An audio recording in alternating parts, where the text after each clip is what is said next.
Welcome to Ghosting.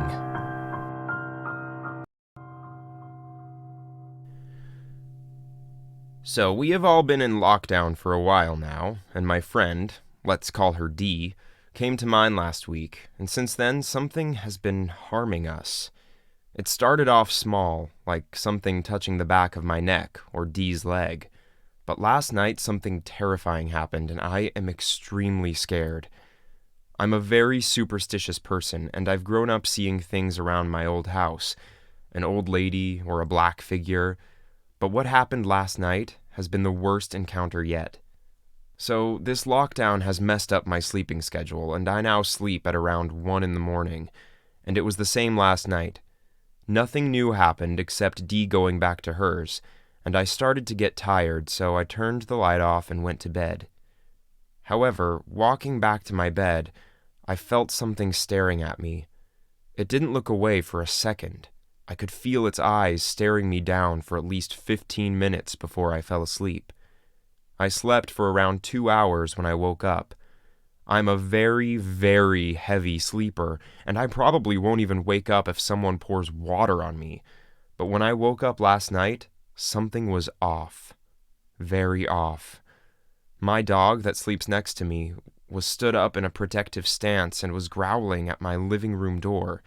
We live in a 2-roomed house and my dad and brother have the bedrooms. "Lay down, Zeus," I said to him, but he didn't. He looked back at me, whimpered, and then turned back around and growled again. At this point, I was getting pissed off, so I stood up, walked to the door, and said, "Nothing's here." But all I got back was whimpering, and that's when it happened. A hand came from behind me and grabbed my throat with strength that no man or woman has in this world. It lifted me into the air, and I couldn't breathe at all. By this point, Zeus was barking really loud, and my dad and brother woke up and came downstairs, turning on the living room light, and the face that I saw was a face that I will never forget. It was an old man's face without eyes, and a sinister, twisted smile that showed he enjoyed inflicting pain on me. His face was gone in a second as my dad walked in, and I dropped to the floor. He had lifted me near the ceiling, and my dad screamed as he told my brother to call the police. I told them not to, as there was nothing the police could do. I mean, really, they can't arrest a fucking ghost, can they? That thing has left handprints on my neck, and they have basically turned black. I have bruises all over my body from it, and my dog isn't leaving my side now. I don't know what to do, and I'm terrified to sleep tonight, as I can feel it watching me as I write this, and my dog keeps looking at the door again. I am a demon, and a very unusual one at that. You see, I was once a human being just like you. I scammed people, cheated on my girlfriends after gaslighting them and preying on their insecurities, shamed victims of abuse and assault, and on the whole took great pride in being an asshole of the highest order. So the powers that be decided to punish me by not letting me move on. I must exist as a demon, condemned to wander the earth. The only way my condemnation will end is if I help at least 1,000 human beings.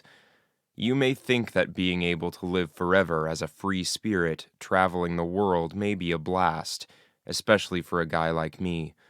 But you're wrong. I can go wherever I want, but I can hardly experience any worldly pleasures. I can't taste food.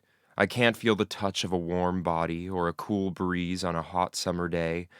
I can hear music, but the sound is distorted and painful to listen to. Even the colors I see are dull and muted. It's a pretty torturous existence. I can experience taste, touch, etc., only when I take the form of other beings, humans or animals. But I can only do so in order to help someone. So I must now go around looking for troubled individuals. That's not very hard to do. Pain and sadness are readily available in this world. The first person I helped was Jared. I first saw him when I was just hanging out on a tree next to a house, the house that he lived in. He was a good guy, polite, hardworking, honest, kind, and compassionate. If I had been half the man he is, I would have never ended up in this mess. But that is beside the point. I came into Jared's life because of his dog. Jared had adopted a mongrel from a local shelter and named him Hector. The dog was well behaved, housebroken, etc., but got really nervous and antsy when he heard loud noises, especially that of a fire truck or an ambulance. He would try to hide under the bed or behind the couch. On one occasion, I saw Hector seek refuge by cowering behind Jared when an ambulance passed by during his walk. But I could see that with Jared's love and care, he was slowly getting over his fear. Then, one day, Jared had to go out of town to tend to a family emergency. Normally, he would leave Hector with a dog sitter, but he just couldn't get one on such short notice, so he asked his friend Chris to watch Hector. Jared left in the early afternoon and told Chris he would be back the next evening. After giving Chris some instructions regarding Hector's care and giving Hector a loving head pat and telling him to be a good boy, he was on his way. Chris fed Hector in accordance with Jared's instructions, but was very careless when walking him. Jared had told him about Hector's fear of sirens and had asked him to be vigilant, but this idiot would have his face buried in his phone. I was flying overhead and saw him browse Tinder and swiping on any photo that wasn't completely flat-chested. Fucking Chad. That evening, while walking the dog, he was still hunting for a potential booty call when I heard an ambulance in the distance. Hector began to whimper. He began to pull on the leash, but Chris just told him to calm down. Then it happened. The ambulance got closer, and as Jared wasn't here to comfort him, Hector panicked, and with a tug he released the leash from Chris's careless grip and ran off. Chris, being the moron that he was, instead of getting in his car and going after him, just stood there and called out to the dog. I tried to fly after him as quickly as I could, but Hector was too fast. He had disappeared into the woods. I looked for him for what seemed like an hour, but couldn't find him anywhere.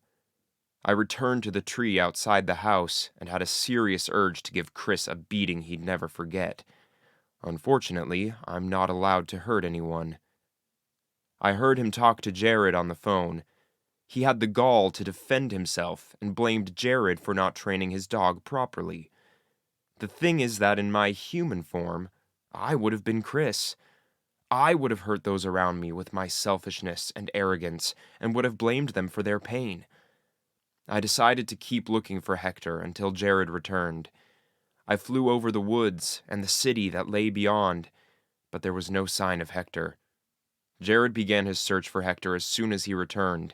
His friends, the non-asshole friends, joined in. They put up missing dog posters, used social media, asked around, but even 3 days later, Hector could not be found. Jared told Chris he never wanted to see him again. I admired his restraint when he managed not to punch Chris's face in. But Jared was heartbroken. He loved that dog, and now blamed himself for leaving him with such a selfish idiot.